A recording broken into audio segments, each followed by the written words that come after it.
Доброго дня вам, я Мурат бин Муслим, и вы на канале Курдское просвещение. Больше 70 лет назад курдов, как и многих других наций, репрессировали с Кавказа на территорию Средней Азии. Прошло 76 лет, и очевидцев той трагедии осталось мало, но мы нашли несколько людей и рассказали о них. И вот еще один очевидец тех дней.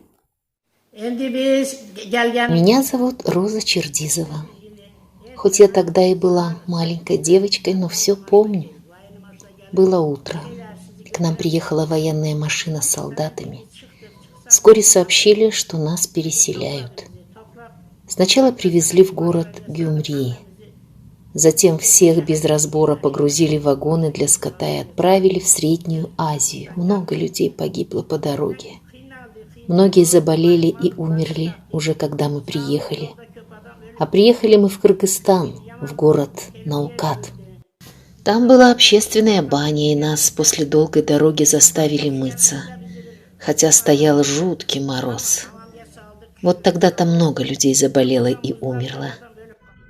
Вот та самая зловещая баня, в которой погибли тогда много людей.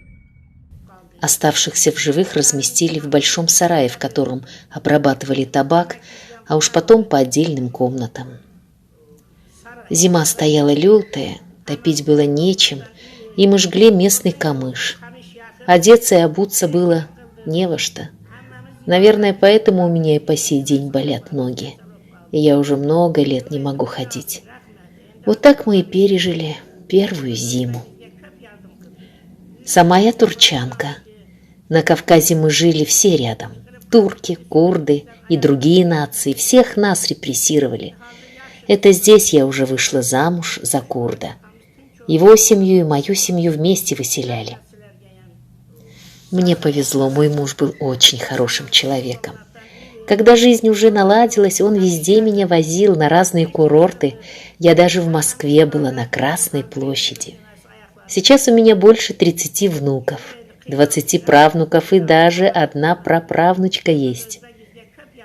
Конечно, если бы было свое государство, как было бы хорошо. Но Бог нам здесь предопределил жить, и мы благодарны за все. Спасибо всем.